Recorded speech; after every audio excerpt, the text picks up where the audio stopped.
It's crazy, at that time, I never imagined he wouldn't be on the boat with me.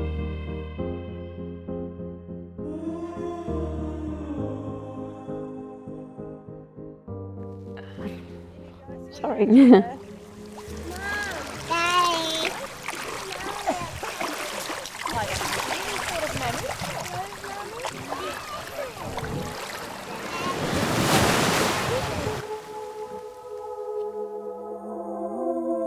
Some people would describe me as the crazy girl who swims ultramarathons.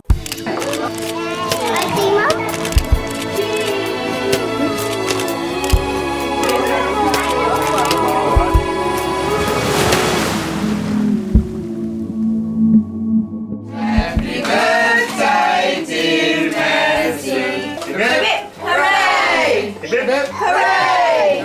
Hooray! We grew up living on a canal, so my parents got my brother, sister and I to learn to swim from a very early age, I think like 8 weeks. Yeah, we all just fell in love with the water growing up on the Gold Coast. We started nippers from the age of 4. We just never really stopped swimming. I naturally gravitated towards the distance events as a pool swimmer as well, and then throwing in the combination of already being exposed to swimming in the open water, progressing into open water swimming was just, yeah, natural.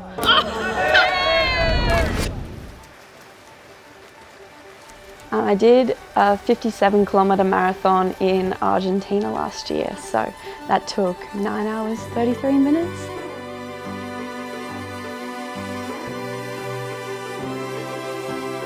I'm pretty hyper-focused during my races, almost just as mentally fatigued as I am physically. Just trying to stay present, focus on stroke efficiency, race tactics, trying to stay relaxed and comfortable.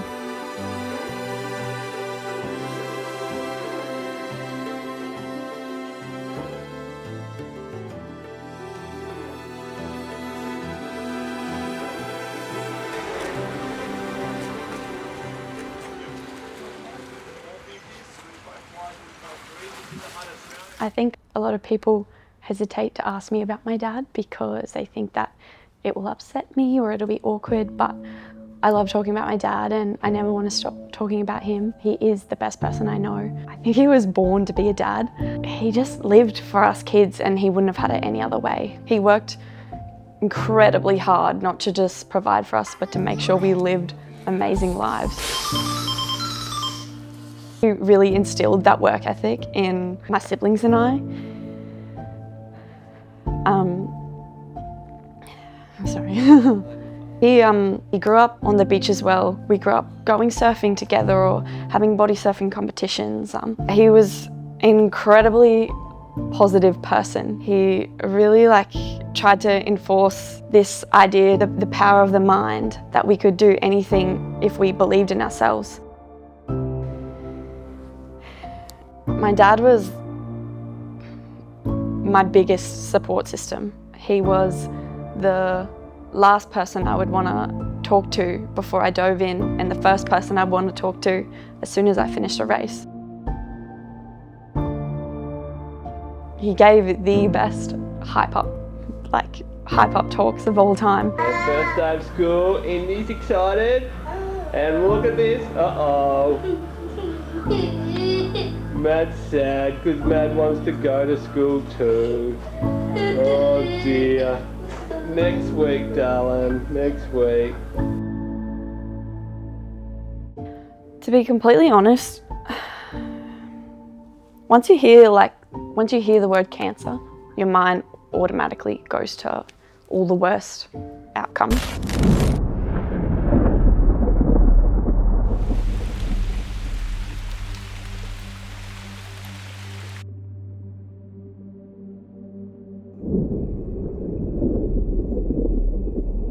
Everything that transpired after Dad's diagnosis, my mind had already been there.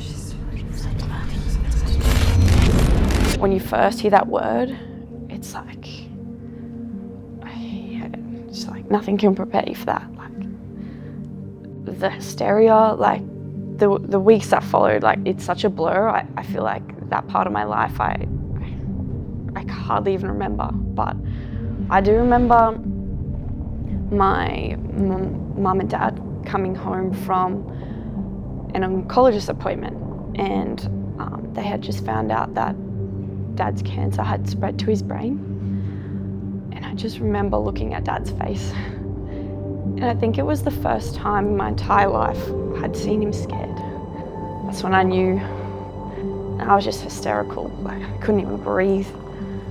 And she said, "Where are you right now?" And I said, "Well, I'm at the pool. Training starts in 10 minutes. And she said, "Are you sure that's a good idea?" The alternative was lie on the floor in a ball.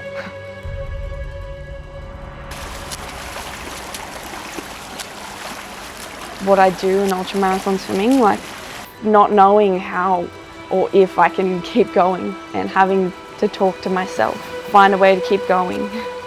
So in that session, I was able to do that positive mindset that Dad always instilled in me. Dad was strong, fit, healthy. If anyone could beat it, it was him. But in the end, the doctor told us that it was the most aggressive cancer he had seen in 20 years, and that Dad just didn't even have a chance.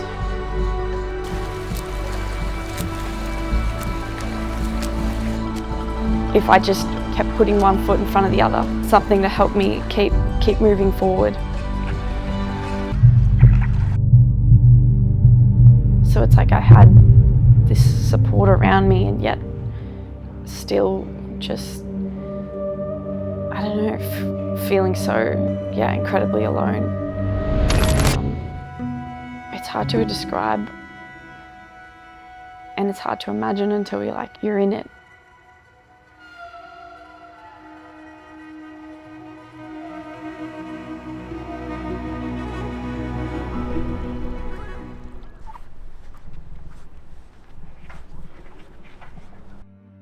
I actually pitched the idea to Jess. Yeah, she's just an incredible person to have in your corner. She actually has so many similar qualities to my dad, like incredibly hardworking, the biggest heart. So I pitched the idea to her saying, what if we did one suit? And she was in tears. She was like, I love it, let's make it 4 suits, a shirt, a cap, and an ocean swim. That's the suits we're shooting. Oh, sweet. Oh, the new ones. Oh no, they're mine. What the hell? Oh my God. No way. Dad's favourite colour was blue. That was definitely gonna be one of the suits. Called the colour Waikiki after his favourite holiday destination. Oh my God. Oh, they're so cool. On the feeding pontoon, you can have 50, 100 coaches and parents. It's so hard to spot your feeder. So my dad always wore this yellow shirt with spot him easily. It makes me smile because it became a bit of like a family joke, the feeding shirt. The green colour kiwi, called kiwi because he was a kiwi, sort of inspired by a childhood memory. My dad had this like citric green ute. He'd come home from work, I just go running to him like, hi Dad. The purple suit, my dad was colourblind, so he couldn't really tell the difference between blue and purples. We always like to take the piss out of him, I guess, that he couldn't tell the difference between those 2 colours. Oh, that's so cool. I got a phone call from my dad in February 2025, and he said, good news, Mad, it's all gone, I'm cancer free. I was like, wow, that's incredible, Dad. So that's it, like it's all over. And he said, oh, not quite. My form of cancer is incurable, so I have to stay on the treatment. You know, I was kind of confused. I was like, for how long? And he was like, well, you know, until they find a cure. And that was when I decided to swim the English Channel.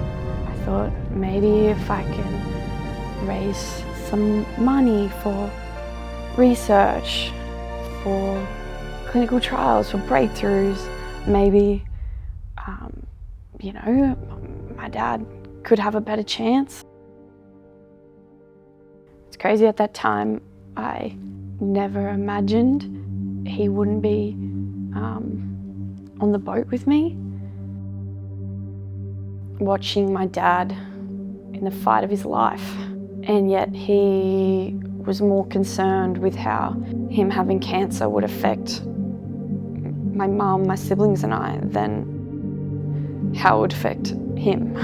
I think for me, I hate the idea that he's sad that we're missing him. For me, if I do something really cool, like swim the English Channel and raise money for Cure Cancer, I can be like, it's all right, Dad. I'm turning it into something, and I think that would make him really proud. Like, Dad and I just always talked about doing it together. Like, he was always going to be in the boat beside me. It's hard, obviously, knowing that he won't be there. Just know he will be with me every stroke. And yeah, I feel that.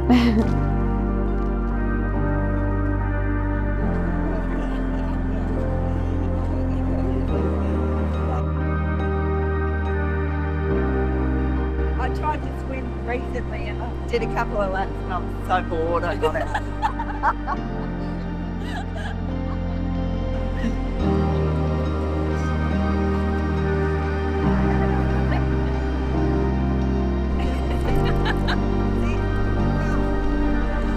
My personal stakes in the fight for a cure may have changed, but the goal remains the same. If other little girls don't have to lose their dad,